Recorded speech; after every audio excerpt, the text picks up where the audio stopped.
Hai semua, selamat datang di channel Baca Saham. Pada video ini, kita akan membahas satu topik dengan judul Hati-hati apabila potensi harga turun drastis. Antisipasi dengan beberapa hal berikut ini. Tapi seperti biasa, semua pembahasan ini bukan rekomendasi dan hanya informasi. Ingat, kerugian kamu tanggung sendiri ya. Video ini merupakan lanjutan pembahasan dari video yang sudah pernah saya buat pada tanggal 21 September 2020. Tujuan dari video ini sederhana, agar kamu bisa mempersiapkan hal tidak terduga di tahun 2024 apabila harga saham turun lebih dalam. Dari krisis yang terjadi di tahun 2020, banyak pelajaran berharga yang bisa diambil. Jadi, jangan ulangi kesalahan yang sama. Tahun 2024 mungkin tidak akan krisis ekonomi seperti tahun 2020. Tapi bisa saja di tahun ini harga saham akan naik turun dengan signifikan. Apalagi biasanya pada pertengahan tahun seperti bulan Mei hingga September, harga saham cenderung turun. Untuk itulah kita perlu mengantisipasi banyak hal. Jadi, sebelum melanjutkan video ini, sebaiknya kamu nonton dulu video yang saya buat 3 tahun yang lalu, agar pemahaman kita sama. Seperti biasa, di akhir video ada pembahasan menarik, jadi nonton hingga selesai. Untuk itu, mari nonton dulu videonya. Seperti yang kita tahu bersama, paling tidak, Indonesia pernah mengalami 2 kali krisis, yaitu tahun 98 dan 2008. Krisis tersebut berdampak pada penurunan harga saham yang signifikan, dengan persentase sekitar 50%. Saya sudah pernah membahas materi ini di video dengan judul Market Crash tahun 2020. Kamu bisa nonton video tersebut untuk mendapat informasi lengkapnya. Pahami bahwa resesi pasti akan berakhir. Akan ada masanya di mana resesi itu berakhir, dan ekonomi Indonesia bisa pulih lagi. Nah, jika kamu sudah yakin dengan hal itu, poin berikutnya yang kamu harus pikirkan adalah bagaimana kita bisa memanfaatkan momentum resesi untuk memaksimalkan portofolio. Ada 2 jawaban yang sebaiknya diperhatikan. Pertama, melakukan pembelian saham saat harganya sudah sangat murah. Kedua, lakukan langkah pertama tanpa kehabisan dana. Ingat, kamu mau berdebat teori ini itu, analisa ini itu, tapi kalau tidak beli sahamnya, tetap saja portofoliomu tidak kemana-mana. Setelah memahami konsep pada poin pertama ini, kita masuk ke langkah berikutnya. Kedua, tentukan 1-2 saham terbaik dari seluruh saham yang ada di portofolio. Saham A dibilang murah, kamu beli. Saham B dibilang murah, kamu beli. Saham C dibilang murah, kamu beli. Saat saham D sudah sangat murah, kamu tidak bisa beli, karena sudah tidak ada sisa dana. Poin kedua ini bertujuan agar kamu bisa fokus kepada 1-2 saham terbaik jika resesi itu datang. Meskipun kamu punya 10 saham murah dan berfundamental bagus di portofolio, tetap saja jangan average down 10 saham itu. Kecuali kamu Hotman Paris yang punya duit sangat banyak. Dari 10 saham, perkecil lagi menjadi 1-2 saham yang menurutmu best of the best. Kriteria pemilihan bisa dilihat dari valuasi murah, fundamental bagus, growth dividend, market leader, dan masih banyak lagi. Intinya, kamu hanya akan membeli 2 saham itu saja dan melupakan 8 saham lainnya. Ketiga, hitung sisa dana yang dimiliki dan bagi proporsi di 2 saham terbaik. Sisa dana yang kamu punya sangat berpengaruh terhadap psikologi saat resesi datang. Orang yang punya dana banyak tentu bisa lebih tenang dibanding mereka yang hanya punya dana pas-pasan. Pada poin ini, kamu harus membagi terlebih dahulu persentase yang akan ditempatkan ke dalam 1-2 saham terbaik. Misalnya, saham A dialokasikan 40% dan saham B dialokasikan 60%. Tentu saja, alokasi dana itu juga berdasarkan kriteria saham terbaik pada poin nomor 2. Jika saham A menurutmu lebih baik dari saham B, alokasikan dana yang lebih besar di saham A. Begitu juga sebaliknya. Nah, dengan poin ini, kamu sudah punya batasan dana maksimal yang bisa dikeluarkan untuk masing-masing saham. Keempat, simulasikan kedua saham tersebut turun signifikan sampai menyentuh harga yang sangat tidak wajar dan alokasikan dana di poin ketiga. Poin ini bertujuan untuk membagi alokasi dana yang kamu miliki di beberapa titik harga. Kamu tidak diperkenankan membeli sekaligus pada satu harga saja, meskipun merasa harga tersebut sudah sangat murah. Kenapa? Karena tidak ada yang tahu bottom harga berada di mana. Sebaliknya, kamu bisa menggunakan metode dollar cost averaging pada kondisi ini. Dari setiap penurunan harga, sudah ditentukan akan masuk di harga berapa dengan jumlah berapa banyak. Supaya lebih optimal, kamu bisa gunakan sistem piramida, di mana semakin dalam harga sahamnya turun, semakin besar jumlah lot yang dibeli. Dengan catatan, kamu sudah sangat yakin dengan saham tersebut, karena metode ini cukup beresiko. Satu hal lagi yang harus diperhatikan, simulasi yang dilakukan harus mencakup range harga yang tidak wajar. Misalnya, BBRI yang saat ini berada di angka 3.000-an, bagaimana jika turun sampai ke angka 500 rupiah? Atau BCA yang saat ini di angka 30.000-an, bagaimana jika turun sampai ke angka 5.000? Dengan antisipasi seperti ini, tentu money management yang kamu miliki menjadi lebih baik. Bisa tidur malam dengan nyenyak, tanpa berpikir besok saham akan naik atau turun. 5. Lakukan simulasi untuk mekanisme poin 3 dan 4. Setelah merancang metode money management dan saham apa yang akan dibeli, selanjutnya kamu butuh melakukan simulasi apabila kondisi poin 3 dan 4 itu terjadi. Tujuannya apa? Agar ketika hal itu menjadi kenyataan, psikologimu sudah siap dan tidak goyah dengan berbagai tawaran saat itu. Pada poin ini, yang harus kamu lakukan mencakup beberapa hal, di antaranya, berapa floating loss yang mungkin ada di situasi paling buruk? Berapa simulasi profit yang bisa tercapai jika harga kembali ke titik wajar? Berapa banyak dana yang masih tersisa jika harga mencapai titik paling bawah dari simulasi di poin 4? Dan sampai sejauh mana dana kamu masih bisa bertahan untuk penurunan harga tersebut? Dengan melakukan simulasi ini, kamu bisa memperkirakan jika nanti kondisi itu menjadi nyata. Kamu tidak menjadi terlalu panik dan psikologimu menjadi lebih tenang menghadapi resesi. Sebenarnya, poin inti dari video ini ada di money management dan psikologi yang tenang. Sebaik apapun metode analisa kamu, tanpa kedua hal itu akan menjadi ragu jika kamu bisa bertahan lama di saham. Karena metode, money management, dan psikologi merupakan satu kesatuan yang tidak bisa diabaikan salah satunya. Setelah melihat video tadi, setidaknya ada beberapa strategi yang bisa kamu lakukan saat harga saham turun signifikan. Entah harga saham turun karena krisis atau hanya turun karena koreksi. Berikut ini beberapa inti pembahasan dari video tadi. Pertama, beli saham saat harganya sudah sangat murah. Kedua, tentukan 1-2 saham terbaik dari seluruh saham di portofolio. Ketiga, hitung sisa dana dan bagi proporsi average down ke maksimal 1-2 saham saja. Keempat, simulasikan kedua saham tersebut apabila turun signifikan sampai menyentuh harga yang tak wajar. Kelima, pastikan kamu masih punya dana untuk average down saat kondisi berada di poin keempat.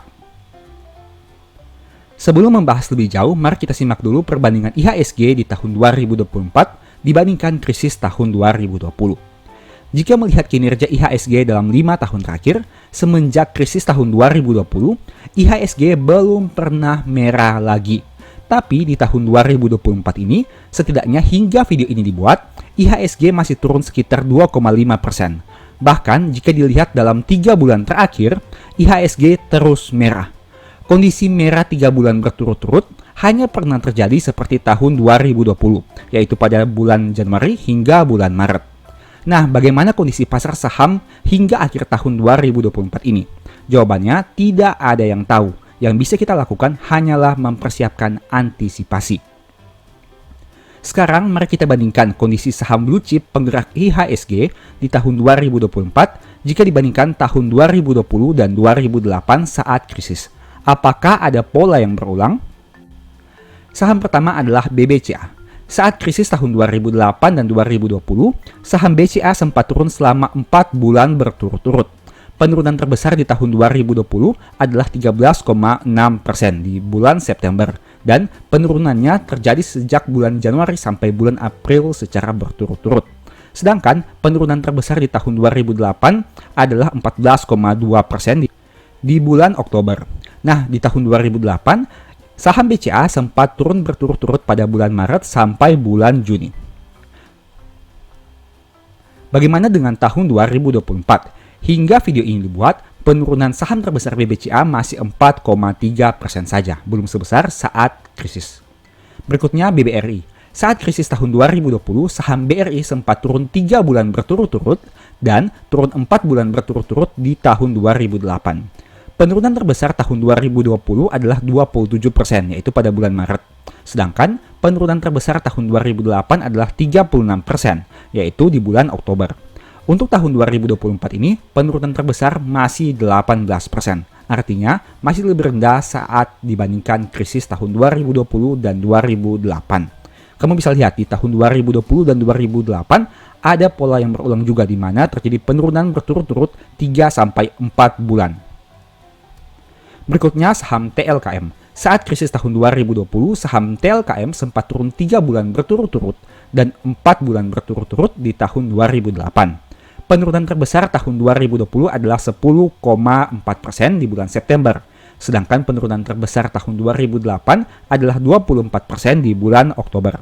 Untuk tahun 2024 ini, penurunan terbesar masih 13,2% di bulan Maret.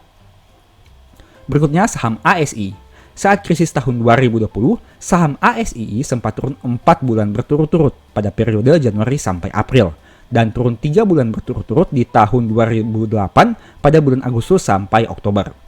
Penurunan terbesar tahun 2020 adalah 29% di bulan Maret. Sedangkan penurunan terbesar tahun 2008 adalah 45% di bulan Oktober. Untuk tahun 2024 ini, penurunan terbesar masih 9,2% di bulan Januari. Dan ADRO. Saat krisis tahun 2020, saham ADRO sempat turun 4 bulan berturut-turut pada bulan Januari sampai April. Sedangkan pada tahun 2008, saham ini turun 5 bulan berturut-turut, yaitu pada bulan Agustus sampai bulan Desember. Sebagai informasi, saham ini IPO di tahun 2008, yang mana saat terjadi krisis. Nah, penurunan terbesar di tahun 2008 adalah 51% di bulan Oktober, sedangkan penurunan terbesar di tahun 2020 adalah 21% di bulan Januari. Untuk tahun 2024, menariknya saham ADRO belum mengalami penurunan harga, setidaknya hingga video ini dibuat. Dari beberapa perbandingan tadi, kita bisa memperoleh informasi bahwa yang pertama, penurunan harga saham di tahun 2024 biasa saja, karena persentase penurunannya belum sebesar saat krisis tahun 2020 maupun 2008. Kedua, saat terjadi krisis, harga saham biasanya akan konsisten turun sekitar 3-4 bulan secara berturut-turut. Hal itulah yang menyebabkan harga saham saat krisis menjadi sangat rendah, maka tidak masuk akal. Poin ketiga, saat terjadi krisis ekonomi dan pasar saham, biasanya harga akan mengalami penurunan yang sangat besar dalam waktu 1 bulan. Mungkin bisa turun sekitar 10 hingga 50% dalam jangka waktu yang relatif singkat. Menurut saya pribadi, kondisi pasar modal di tahun 2024 tidak mengarah kepada krisis seperti tahun 2020 dan 2008. Alasannya sederhana, karena kinerja perusahaan-perusahaan besar masih bagus dan bisa tumbuh. Selain itu, kondisi ekonomi di Indonesia masih solid. Penurunan harga saham di Indonesia menurut saya lebih disebabkan karena adanya kejenuhan dari pelaku pasar dengan kondisi pasar saham dan berbagai kebijakan yang mengejutkan yang dibuat di tahun 2024 ini. Selain itu, memang sudah sewajarnya jika pada pertengahan tahun seperti bulan Mei terjadi penjualan besar-besaran oleh big money. Bahkan menurut saya, kemungkinan aksi jual itu akan dilakukan hingga sekitar bulan September atau Oktober. Kondisi itu bisa dikatakan sebagai pola yang cenderung terjadi dari tahun ke tahun, sehingga cukup bisa dimaklumi.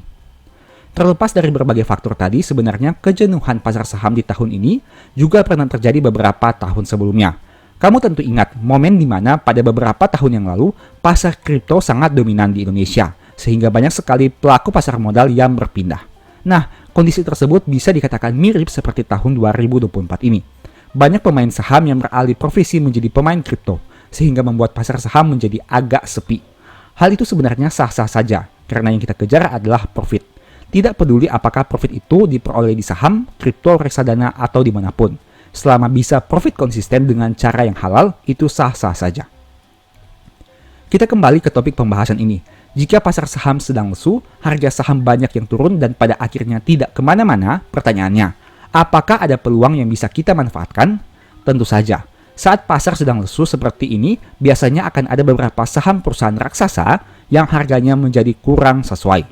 Hal itulah yang bisa kita manfaatkan di mana melakukan pembelian secara bertahap pada saham-saham besar yang lagi salah harga.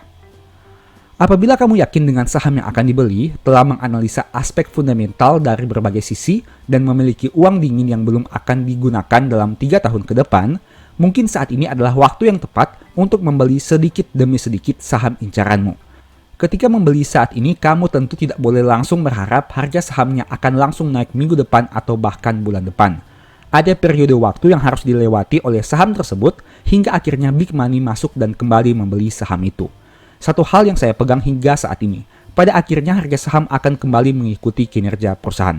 Dalam jangka pendek mungkin hanya ditentukan oleh supply and demand, tapi dalam jangka panjang kamu bisa lihat sendiri bagaimana kondisinya. Ketika harga saham turun signifikan, banyak orang menjadi tidak rasional. Nah, di saat itulah seharusnya kamu tampil beda dan berpikir secara rasional. Hal ini mudah diucapkan tapi sulit dilakukan. Saat harga saham turun signifikan, tentu kebanyakan berita memuat informasi negatif. Pada saat itu, kamu harus berjuang untuk membersihkan pikiranmu dari sentimen-sentimen tersebut dan berpikir lebih rasional untuk menganalisa saham. Kesempatan seperti itu jarang terjadi, tapi apabila kesempatan itu datang, manfaatkanlah sebaik mungkin. Ketika harga saham turun, setidaknya ada beberapa peluang yang bisa kamu peroleh. Pertama, beli saham bagus pada harga yang lebih rendah. Kedua, harga tahun 2024 seakan-akan kembali seperti harga pada beberapa tahun yang lalu, padahal kinerja di tahun ini sudah tumbuh lebih besar. Ketiga, kamu diberikan kesempatan memperoleh lembar saham yang lebih banyak dengan uang yang sama banyak. 4. Dividen yield jadi lebih besar karena membeli saham pada harga yang lebih rendah. Kelima, bukankah kondisi ini merupakan kondisi yang selama ini kamu tunggu-tunggu? Saat harga saham naik signifikan, kamu berharap agar turun lagi. Dan setelah harganya benar-benar turun, apakah kamu berani beli? Semoga video ini bermanfaat ya. Demikianlah pembahasan singkat pada video ini. Selalu ingat bahwa semua saham yang disebutkan bukan rekomendasi dan hanya informasi. Segala risiko kerugian menjadi tanggung jawab kamu sendiri. Di video berikutnya ingin dibahas materi apa lagi? Tulis di kolom komentar ya. Sebagai informasi, channel YouTube Baca Saham sekarang ada 2. Yang pertama Baca Saham dan Baca Saham dari Nol. Berikut ini beberapa list ebook baca saham. Pertama, Stock for Living, Strategi Nabung Saham, The Stock Market, dan Cara Cepat Analisa Laporan Keuangan. Apabila tertarik, chat saja pada nomor WA yang ada. Sekian video ini, semoga bermanfaat. Thank you.